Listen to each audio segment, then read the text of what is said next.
Welcome to this particular presentation on this particular hydrology, and let us see the various topics that we are going to discuss in this particular session. So, as far as the hydrology deals with the water on the surface, above the surface and below the surface. So, as far as the definition if you consider, so this hydro is nothing but the water, logy the science. So, the Greek word hydro means water, logy means the science. Coming to this particular hydrological analysis for the computation of the quantity of this water, as far as the water is considered, which is considered the most precious gift and its nature's greatest gift to mankind.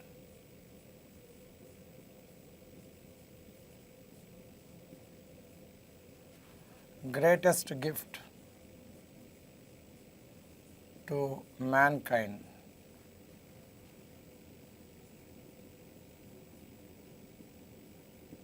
And as far as the any living beings, if you consider water, air, food, shelter, etc.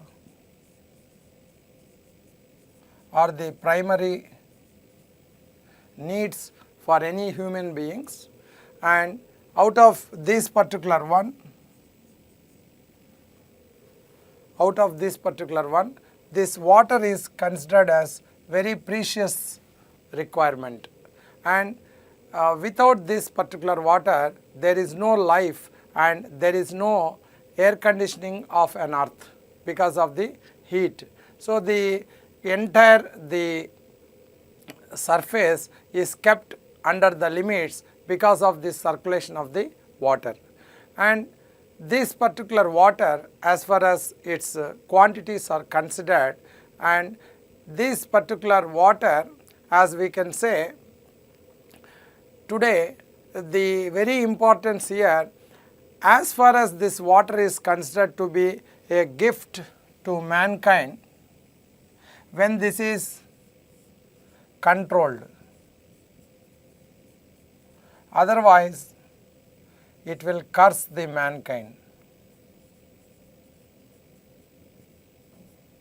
That means as far as this water is considered, it is a greatest gift, and at the same time if this particular water is not properly controlled, it curses the mankind. So, what is this control?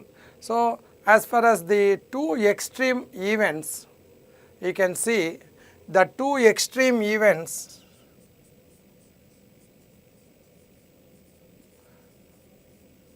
of hydrologic cycle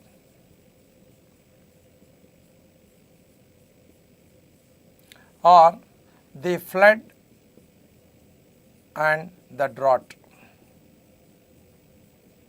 These are the two extreme events of this particular hydrologic cycle, and the hydrologic cycle is nothing but it is a continuous distribution of water. So, this is nothing but it continuous distribution of water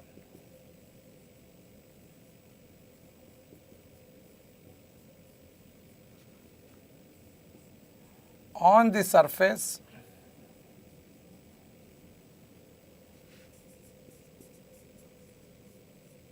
above the surface and below the surface. So, on this particular one, you can consider a hydrologic cycle which describes the continuous distribution of the water on the surface, above the surface and below the surface of earth, and hence this particular hydrologic cycle, it always deals with follows a continuity equation, and the description of this particular continuity equation also for this particular hydrologic cycle to be analyzed.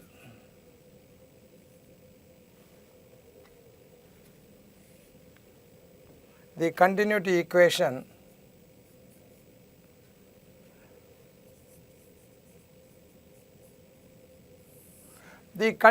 equation is also one of the important parameter for this particular hydrologic cycle. When we apply, we can able to analyze what is the loss. Means we are going to analyze the continuity equation, and coming to that particular continuity equation, and as far as the continuity equation is considered, mass inflow minus mass outflow is equal to change in mass storage, and this particular equation, once we analyze this particular session, we are able to calculate the what is the loss. And as far as this particular hydrologic cycle, it always the distribution, and it's a distribution, and as far as this process is considered, there is no beginning or there is no ends. It is a cycle. So the beginning or ends of this cycle, either you can start from precipitation or you can ends with the evaporation. So there is no point here the starting or beginning of this particular hydrologic cycle. So some people starts with the evaporation and ends with the precipitation, or the vice versa as far as the description is considered. And the next parameter as far as this continuity equation, as I mentioned, the two important events, one is a flood, another one is the drought. And these floods and drought are considered two extreme events, and the two extreme events are dangerous situation of this particular one, which causes the lot of losses to the mankind. So as far as these losses, if we consider, the flood is nothing but what we required, more than that it is coming. That means this is all mainly because of this particular hydrologic cycle, the four important components of the hydrologic cycle, which we have the precipitation, the runoff, storage, and evapotranspiration. So these four components of this hydrologic cycle which we considered, and one is the rainfall, and which is and contributing the runoff, and this runoff is a part of precipitation which is flowing in the river, and this particular flow is in an abrupt manner where the stage of the river is very, very high, and we considered a situation as the flood. So the stage of the river is very high. This is the depth of flow we considered as the Y, the depth of flow, and if this depth of flow suddenly changes, we consider the situation as a flood situation. As far as the drought situation, simply, so there is no flow, or the below the mean flow we considered as a drought. As far as the definition of the drought is considered, so this drought definition is very complex definition, and there is no universal definition till today to define this particular drought. And the drought is based on with reference to the location and with reference to the situation. So different experts have defined the drought in a different ways. An agricultural scientist defines the drought in particular related to agriculture phenomena.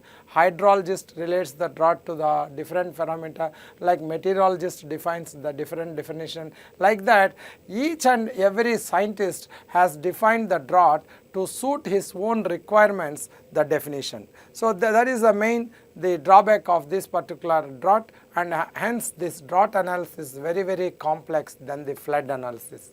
At least as far as the flood is considered, the flood can be gives a warning situation before it is going to come. At least we can say that we are able to predict a situation, the flood situation. At least it gives a telegraphic messages, yes, flood is going to occur, at least to take care. However, with reference to the drought, it will not give any information with reference to this particular telegraphic message. All of a sudden we feel the drought situation occur. So hence this drought is very complex situation, and there is no universal definition till today to define this particular drought definition. According to the requirements, different people have suited their definitions and analysis has been carried out. That is the main thing with reference to the flood and drought. However, these two things with reference to the variations of the rainfall, that means the location where we want the rainfall, that particular location rainfall is not available, and the situation where we don't want the rainfall, where the rainfall is occurring, this is because of non-uniform distribution. With reference to space and time. So this particular non-uniform distribution of this particular the flood and drought, mainly it is not uniform distribution, it is a totally non-uniform distribution, and this non-uniform distribution with reference to the space and time, which leads to the flood situation and drought situation. And these floods and droughts, unless otherwise you control this particular situation, it's a great loss to the lives. And therefore, as a hydraulics and water resource engineers, one should be very careful that by proper mitigation, that means the flood and drought has to be properly controlled.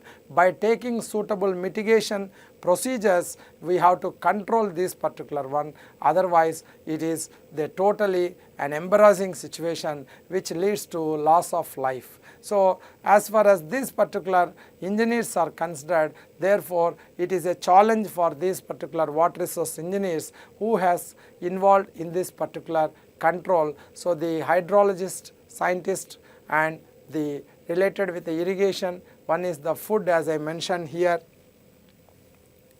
and quality of the air you can see, and the next one is shelter. So this is what all these particular one we can say. One is the water, that is the quantity, hydrology and irrigation, quality with reference to the irrigation water quality, and air and environmental engineering, and food again with reference to irrigation, and shelter with reference to the structural engineering, both the shelter that is below the structure and geotechnical above the structure, it is the structural engineering. So all the parts of civil engineering plus followed with the movement of the people, and the conveyance, the transportation. So with this particular definition, the civil engineering all involves with all these particular parameters. So one can see now here our aim is to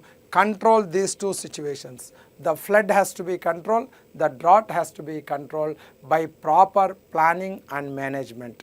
So with the proper planning and management,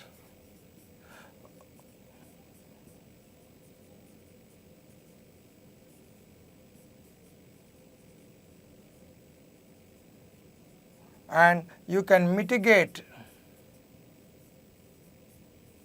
with suitable measures.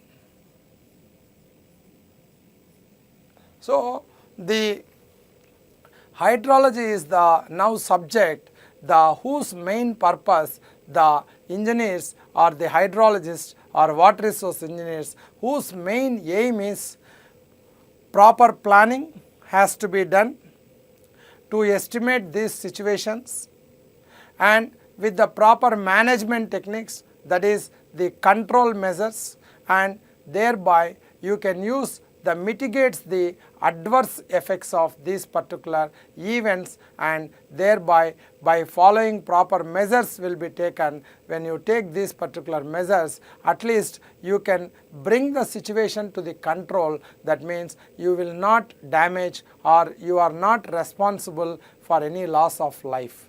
That means otherwise today we can see the most important component is water. Where there is a water, we can say there is a wealth. So today's water is considered as the most important precious resource, and hence in this particular sector, keeping of this particular one, also the two important things tomorrow or future we are able to see, or now we are able to see, the people are fighting one place to other place, and one state to another state, one country to another country. So just for the water, so there is a war even just for this particular water, the allocation of this particular water and sharing of this particular water. That's why the very long back, keeping this particular situations and importance of this particular water, so the John F. Kennedy, US President, has announced the 2 Nobel Prizes for the scientist who solves this water problem. So the Nobel Prize mainly one prize, but as far as the water sector is considered, there are 2 Nobel Prize. One is for the technology, that is the science, another one the peace. So the 2 Nobel Prize, one Nobel Prize for the science, the second one is for the peace, and clearly this says that simple, the no war should take place just because of these particular water problems. Therefore, keep it in mind in all of you. You see that how important this particular subject today, and how best you can achieve from this particular subject, and these particular achievements are again related with respect to the quantity and quality, and quantity deals with the hydrology, quality deals with the environment. So both are very, very important for the public or the various purpose. It can be, the water can be used for major one, that is for the drinking, for survival. The second one for commercial, that is one for the food, that is also again essential. And the third one, the power, that is hydropower, the comforts, and the 3 things if you keep it in your mind. So the desirable, essential, that is survival, and with comforts. That means a mankind or a person or a human beings, anybody, you can say that without this water there is no life. So therefore, this particular hydrology is going to be very, very important subject with reference to the practical situation as I mentioned. So without that there is no life. Therefore, keeping in mind the concepts of this hydrology, every engineer, every scientist, every concerned person should focus on proper estimations of this quantity and quality. So once you do this particular one, so it is nothing but so service, the service to the God is service to mankind is service to God indirectly. So you can see this particular one in your mind. So it is the duty of everybody to see this water, such a precious resource, to be well utilized without any wastage, and such that so the water can be used in a sustainable base.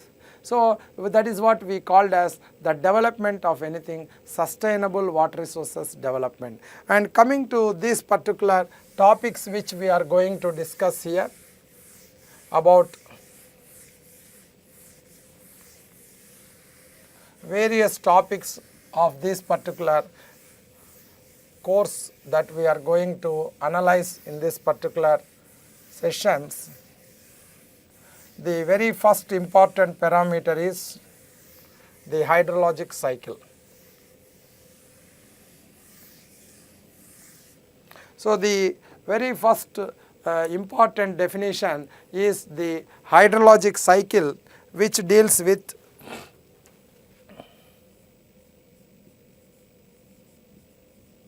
the loss estimation, and this hydrologic cycle has the 4 components. One is the precipitation, P, runoff, storage,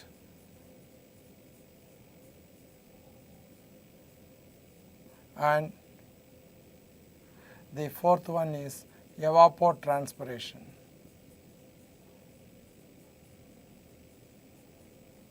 That is nothing but a loss. So, the 4 important components of this particular hydrologic cycle we have to analyze in detail. That is, one is the precipitation, and precipitation is nothing but the first component, the rainfall. And coming to this particular rainfall or precipitation, so our aim is to estimate what is the magnitude of this particular rainfall, and here the hydrologic cycle, the description of the process, and the rainfall, which is the source of all water on this particular the earth, planet earth. And if you consider this particular rainfall, so which is very important role in the reconditioning of an earth, this water, and this is a part of this particular precipitation, and that is a part, it is nothing but the moisture coming from the surface. And this particular rainfall, one is, it is the duty to know what is its quantity of rainfall. That means how we are going to estimate this particular rainfall from a given catchment area. So, this particular one, so the various methods of estimation of this particular rainfall, that is the one thing. The second one is compared to this particular one, so what is a missing data? That means to estimate anything there are various methods, and we use the instrument used to measure this particular rainfall. This particular instrument which is going to use the measure rainfall is the rain gauge, and this particular rain gauge again depends upon the purpose. So, the rain gauge establishing is a very costly process, and according to the catchment area, how many rain gauges are required in a particular area, that is nothing but, so to have the quality of data, that means for any analysis we require the data. So, the data is the data of rainfall. The rainfall data is required. So, every day whatever the rainfall it occurs, we are going to measure this particular rainfall data for technical analysis. Coming to this particular rainfall data, again here as I mentioned, the instrument used to measure this particular rainfall is nothing but the rain gauge. What are the types of rain gauges? And optimum number of rain gauges,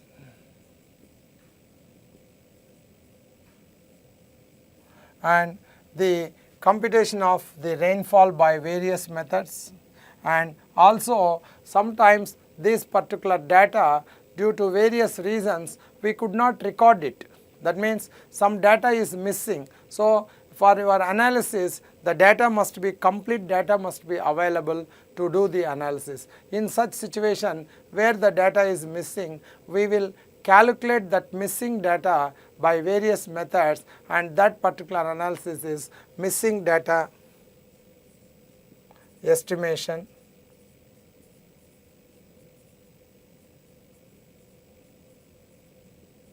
So, this is about the various rainfall and its parameters and what we are going to analyze with reference to this particular rainfall. Coming to the runoff,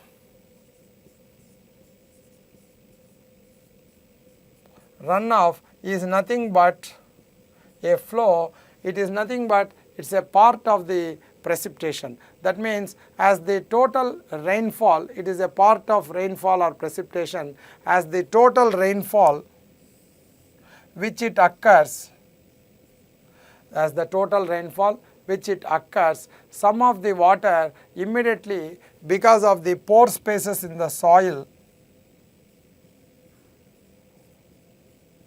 and we say the soil is dry before the rainfall, some of the pore spaces are going to be occupied or filled by the water here. That means this water gets percolated and stored in the root zones, and the same water, when it percolates further, this becomes the groundwater.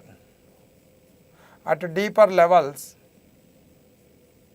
this becomes the groundwater. So, one of these particular water, the percolation of this particular water through this one, we called as infiltration.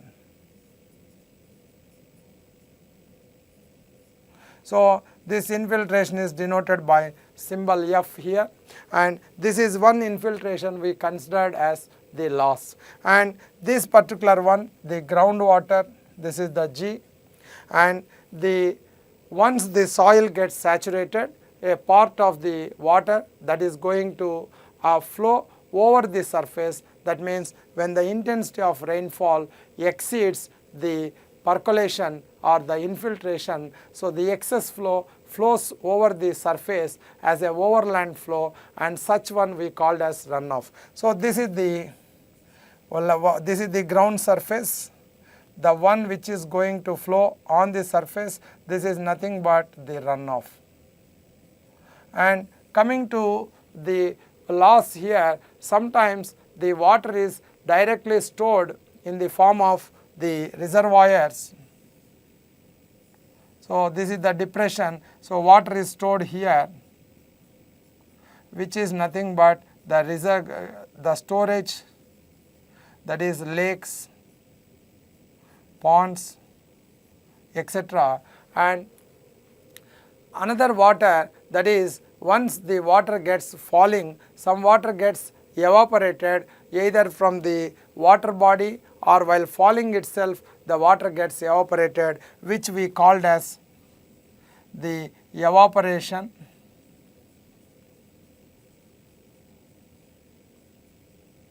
This is denoted by E. And coming to the second one, as the water that is stored in the roots of the zone, and this particular root zone, whatever the water that is stored, with this water, once it's stored, that means the plants that are going to extract or the uses of this particular water that is stored within the root zone, and thereby the plants gets, these are the plants, and these are the roots, and whatever the water here in the root zone, this water gets extracted by these particular plants and leaving the water through the living plants through their leaves. And this process of leaving the water through their particular leaves we called as the transpiration.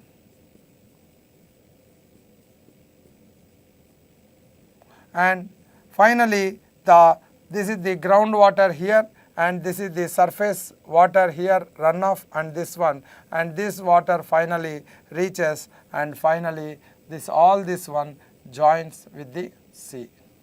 So, this is the entire process of the hydrologic cycle, and we can say in this particular one we are going to study the various parameters of this particular hydrologic cycle. What is this particular flow?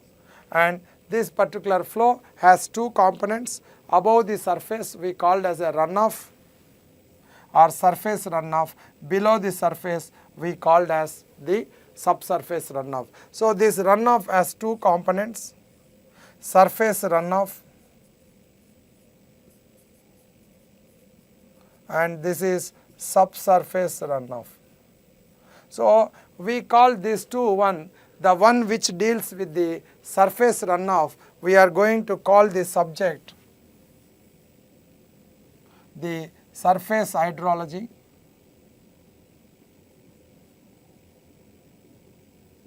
and subsurface we called as groundwater hydrology.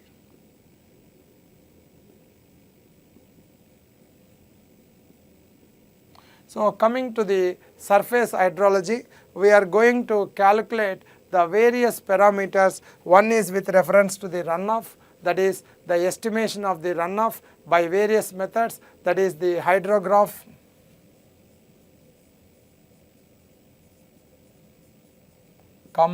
unit hydrograph and other methods. So this is a part of this particular runoff estimations and also by various empirical equations. And coming to the first loss, as far as the losses you considered, so this is the precipitation, this is the plus, all are losses here, and coming to this particular one of the water that is percolated into the soil, which is nothing but the loss. This loss, as I mentioned, infiltration. Coming to this particular infiltration, you are going to study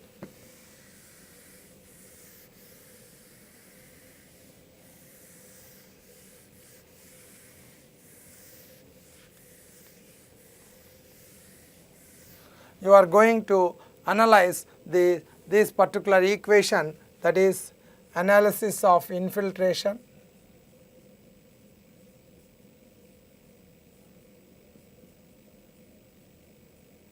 That means we are going to study the estimation of this F by Hortense equation.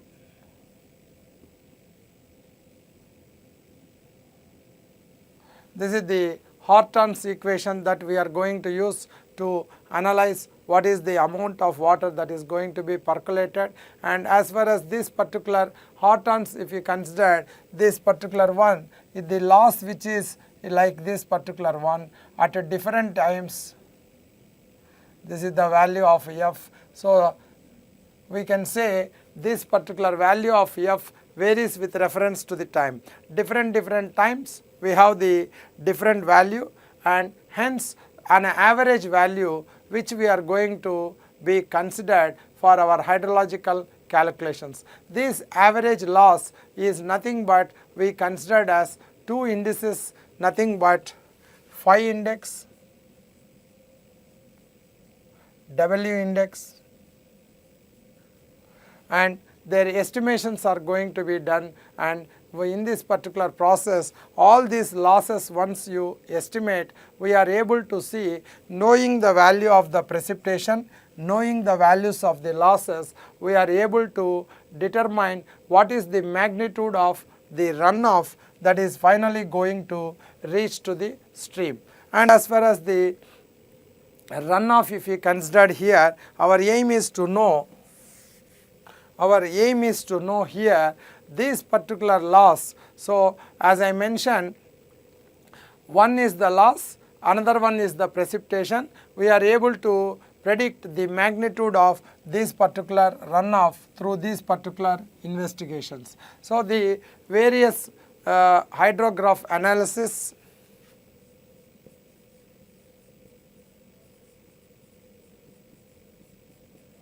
and the development of hydrographs which are going to be carried in this particular analysis. And coming to the next important parameter, evaporation and evapotranspiration. That means what are the total loss, that is one is by the escape of water to the atmosphere, evaporation, escape of water, that is from the water body, escape of water through the plants is transpiration. Combining both this one we will call as evapotranspiration.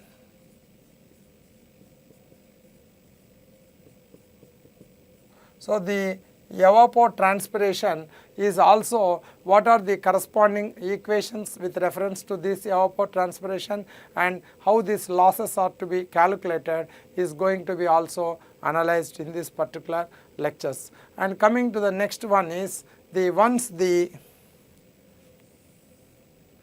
flow, that is the discharge, once this flow coming into the stream, it is a very objective of civil engineering is to estimate what is its magnitude, and accordingly this water, as I mentioned, it is a non-uniform distribution. So the flow is a non-uniform distribution. That means sometime we have a flood situation, we have sometime the drought situation. As I mentioned, the control of these two situations is by proper planning. The proper planning here means, and mitigating these particular adverse effects of this flood and drought is by means of a storage reservoir, constructing a dam across a river and storing this particular water. And so in order to construct a dam and storing the water, and we are able to determine how much is the water that is going to be stored, and this stored water how to be released based on the demands, and these particular demands and estimations is nothing but second part of the course, that is an irrigation engineering. So mainly the second part, this is the ends of this hydrological part, that is the quantity. And coming to this particular one, here we are going to see the characteristics of the river, that is the flood estimation and the reservoir capacity and flood routing. So on this particular river, as far as our aim is concerned, the flood estimation. The flood estimation is nothing but, one is by various empirical equation and second one is the flood routing. So the flood routing is nothing but using the data on the upstream side, the data of a river, taking the data of the river on the upstream side and the location where you are constructing a dam, and you are able to predict what is the shape of hydrograph. So this flood routing is nothing but, prediction of the shape of the hydrograph using the data of the upstream at a place where you want to develop the hydrograph. And this particular flood routing, again we have the reservoir routing, another one is channel routing. So there are two types of routing techniques here, one is by reservoir routing, another one by channel routing. So this is the ends of the hydrology and the analysis part. And coming to the second part of this course, as we have seen the complete the hydrological analysis and hydrological part, coming to the second part, you can see, coming to the second part of the course which we can observe is a second part. This is where the end of the hydrology, that is where the beginning of irrigation again here. That means we have the a calculation, that means exactly what is the quantity of water available. That means the hydrology aim, as I mentioned, it is main purpose is how much quantity of water is available in a particular river out of the precipitation. So now the second one is how we can utilize the river, how this utilization of the river by controlling these two events, flood and drought event, and therefore a reservoir is formed, and this reservoir designs and the calculations mainly based on the size and estimations of this particular one is mainly through the reservoir planning and irrigation requirements. So the second part of the course, irrigation engineering.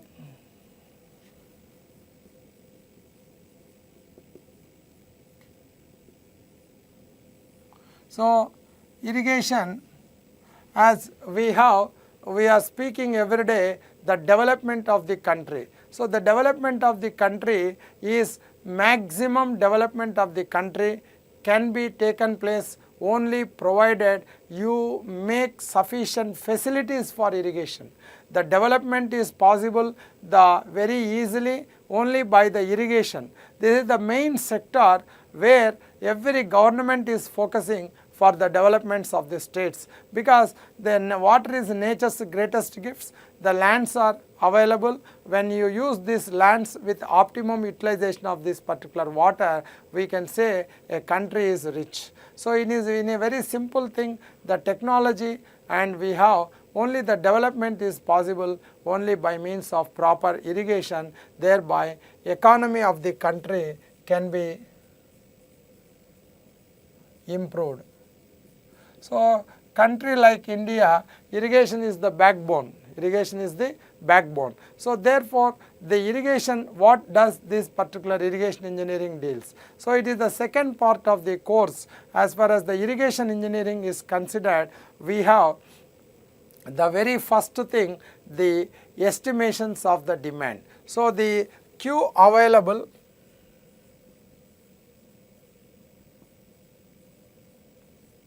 in a river or a flow or stream. So what is the availability of the water? What is the availability of the water? This is the Q available, and this is the dam, and this is on the downstream side, it is the demand. That means the section, if you can see here, so the various parameters related to this particular irrigation here is, one is the study of the foreshore area. We call this one as a foreshore area on this upstream side. This is the downstream side. So this particular area first to be analyzed. So this is the water available in the river.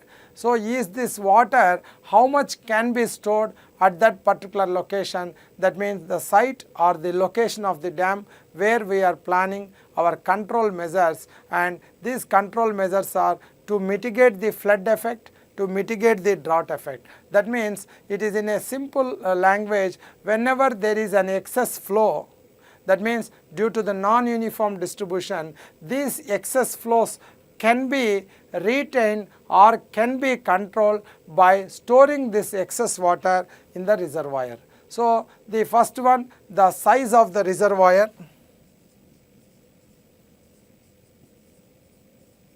and the size of the reservoirs is determined and by means of the storage capacity, or we can say cumulative mass curve and inflow. So the mass curve analysis,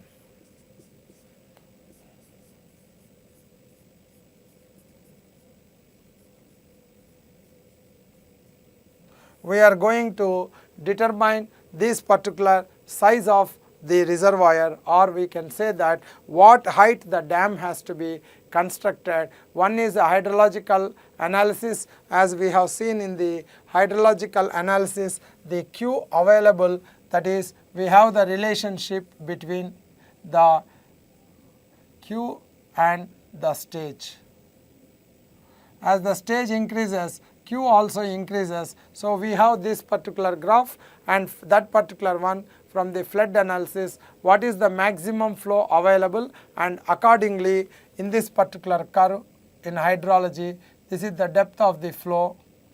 So according to this particular depth, what is the maximum water that is available, we can predict, and accordingly for that particular water, this is the relationship between the stage and the river, that particular location, if the dam has to be constructed exactly from this particular one, and what is the required water, that means we called as this one demand for irrigation. This is the demand for irrigation. Coming to the demand for irrigation, you can very clearly understood from this particular analysis, from this particular irrigation engineering, it is very first thing here, the what are the requirements. So as I mentioned here, the subject irrigation, we are going to compute what is the amount of water required for the farmers under that particular command area. That means how much area of the land available and how much area of the land that we can supply the water, based on irrigation demand. So irrigation demand is in one line, how much quantity of water required for the plants. So these particular requirements of the plants, and once the how much quantity of water is required, and accordingly how much quantity of water is to be stored. So that is what the how much quantity we required on the downstream and how much water available, and accordingly how much quantity of water to be stored at any time the water is required. That means it is the duty of the irrigation engineers to supply the water to the plants. That is, the irrigation and is nothing but an artificial supply. We can say this particular irrigation as an artificial supply. This artificial supply, when you consider, as I mentioned, when there is no rainfall, water is required throughout the crop season for the plants. So as the same thing, this particular water must be made available to needs or to meet the needs of the farmers or the requirements of the farmers or the requirements of the crops. It is the duty to protect them until from the sowing to the harvesting period. So which is called as a crop period. So here we are going to study the entire agronomy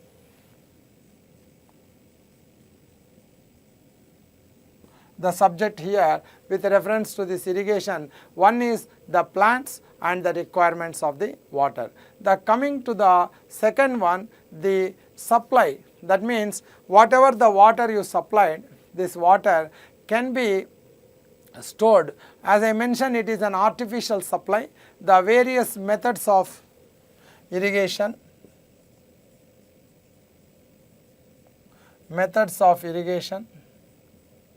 and suitability. These are the things under the various methods. And coming to the next one, as far as the water you are going to supply to the plants, this water must be a quality water. The water must be a quality water. This quality water is going to be supplied to the crops. For a better quality of water if you supply, the crop yield and growth will be better. That means indirectly we are going to check the salinity concentration or salt concentration.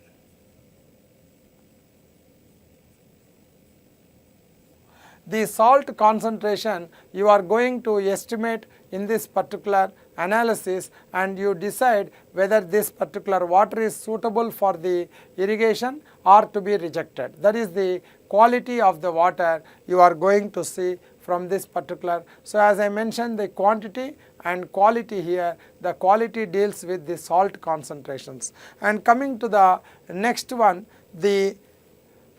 all the relationships we have seen with reference to this one, and we are going to estimate the demand, this demand, by using a standard equation. Delta is equal to 8.64 B by D.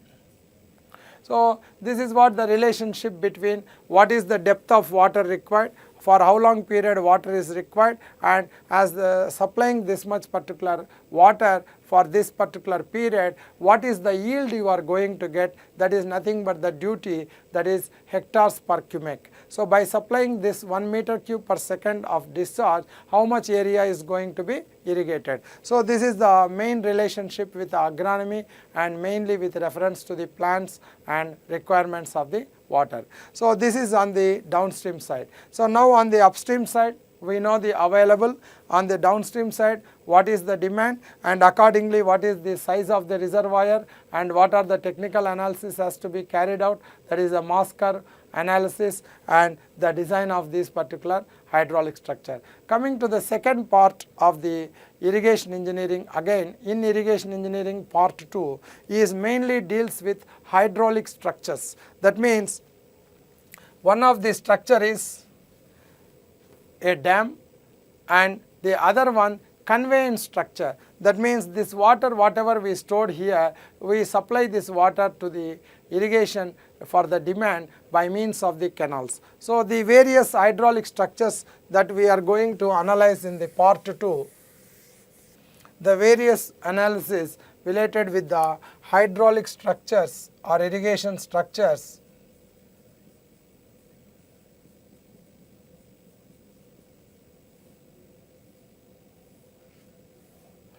The dam, canals, diversion structures, that is weirs, and the CD works,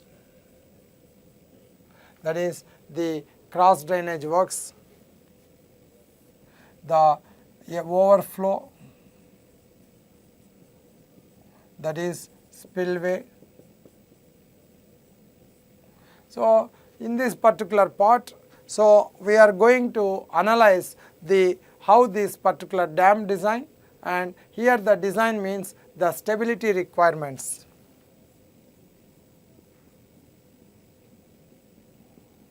So whatever the structure you constructed,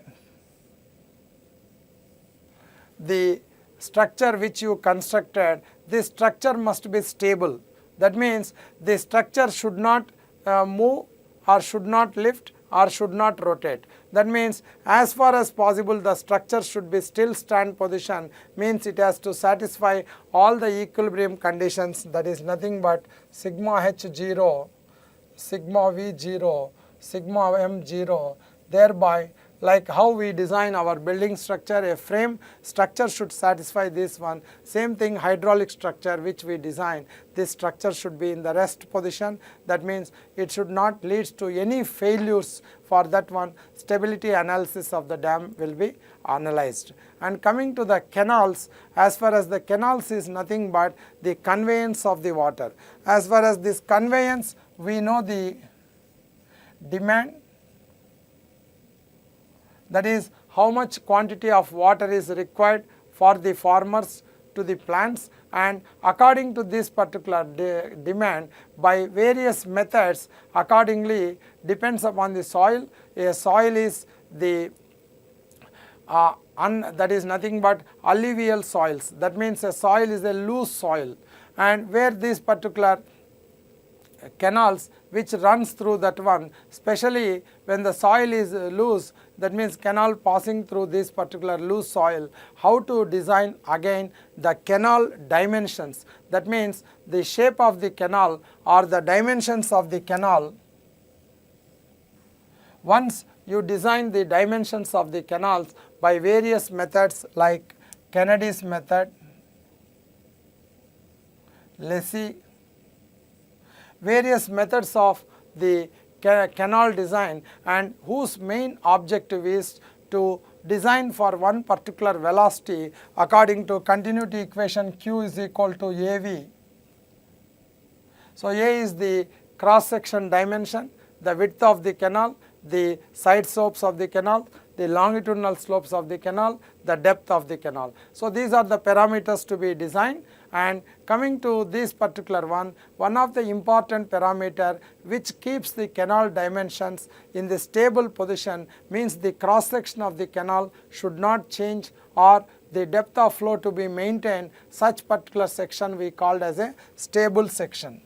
So this stable section, how we are going to design by the classical theories like Kennedy's theories and Lacey's theory.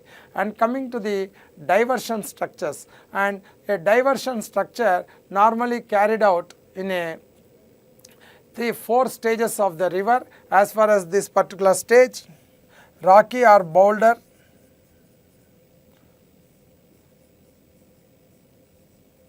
and the second, this is the first, second stage, and as far as the third one, trough and alluvial stage.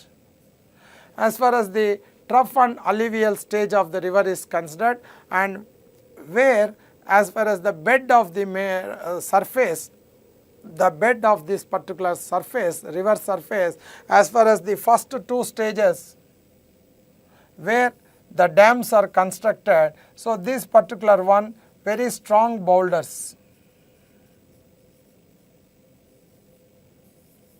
The size of the material present on the bed is a very strong rocky soils. As far as this particular stage where the river cross section is very narrow here, where the river cross section is very narrow, we go for an ideal site for the construction of the dams. As far as the coming to the third stage of the river, and which is a very important stage, a trough and alluvial size stage, where the river bed is made up of with very fine particles.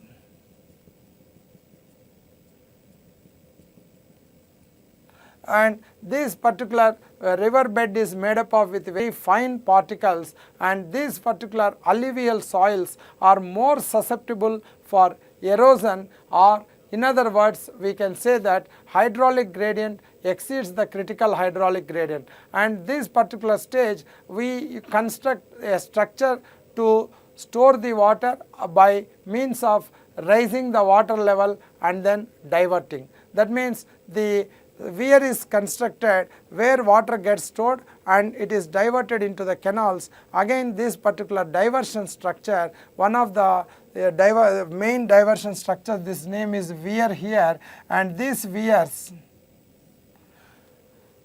which the diversion structure is constructed, this diversion structure is to be again designed for the peak flows and for the low flows. That means again the structure has to be stable. So this structure should be stable,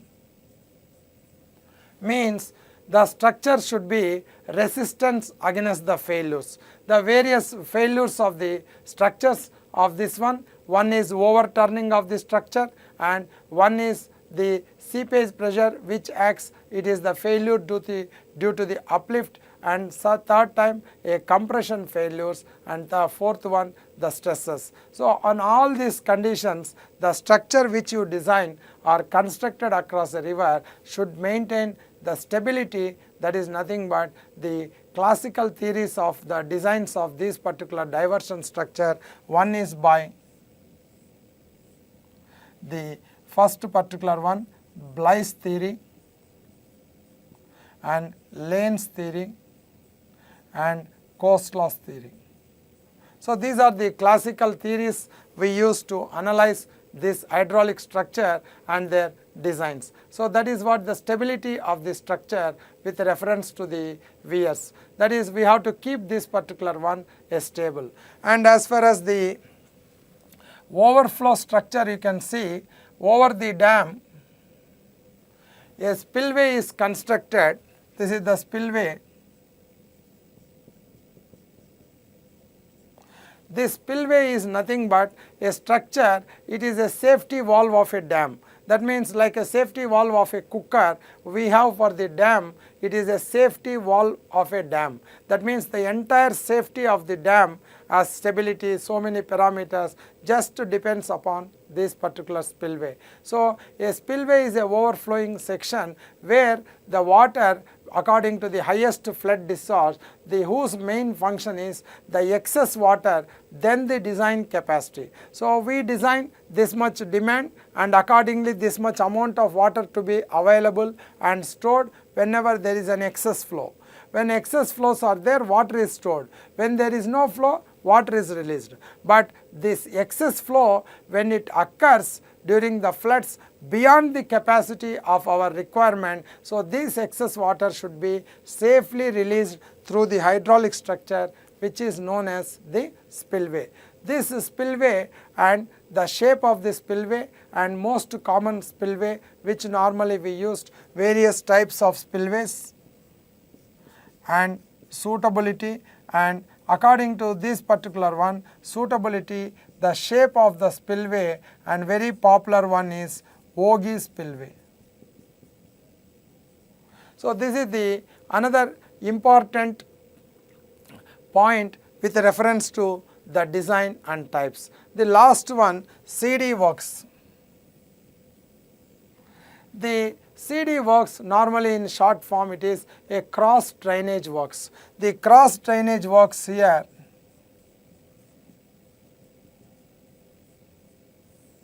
this cross drainage work which we are going to design here, during our alignment of our canals, we may come across with so many streams along our alignment. So the alignment of the canal, as I mentioned, with alignment of the highways and as well as the alignment of the railways and tunneling, we have seen various alignments. The alignment means fixing the position of the center line of the canal on the ground. So the alignment is made in such a way the canal has to pass through various terrains, and well, through this particular terrains or this particular route, when a canal is passing, it may come across with various situations like meeting the streams.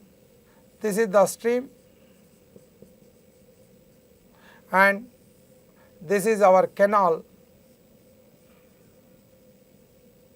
and this is the stream, and these particular streams mainly for the drainage of that particular area, and these two intersecting place, this is the quantity of the discharge from the canal which we designed, this is the quantity of the stream that is flowing, and these two intersecting point, a structure that is going to be constructed such that it should not alter our flows and safely passing over that particular stream. So there are various types of CD works, depends upon the bed level of the canal, bed level of the drain. So various situations you have, our bed level of the canal and bed level of the drain. Canal may be above, the drain may be below, or drain may be above, canal will be below, or both the bed levels of canal and drain on the same level. So there are three situations where we have different types of cross drainage structures, that is nothing but aqueduct,